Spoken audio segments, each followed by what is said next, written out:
one key ingredient to capital growth, and it's not the be all and end all, but it is a very significant ingredient, is developers pouring money into suburbs and then having those suburbs grow in value because they go through what's called a gentrification.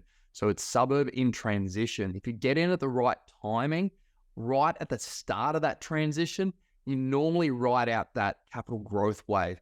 And this is part of what's happened as well. So you get that ripple effect from Port Kennedy in a way.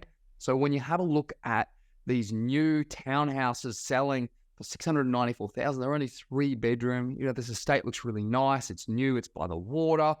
People pay more money for new stuff. It's kind of like a new car. You pay more money for a new car, but then when you drive it out of the showroom, it's worth $20,000 less if it's a luxury car or whatever that amount is.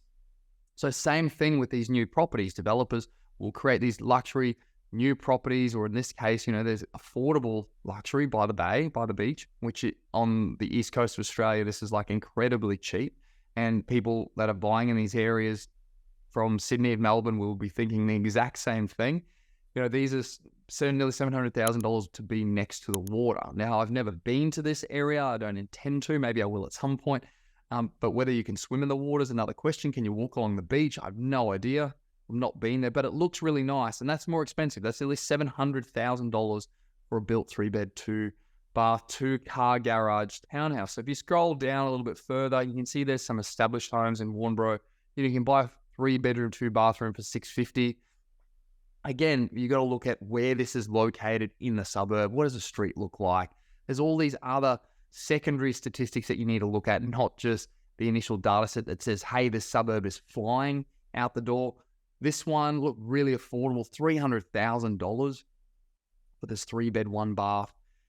That could be a good buy for somebody. Personally, I don't think that that's great because it's on a small block of land. It's part of a body corporate type arrangement.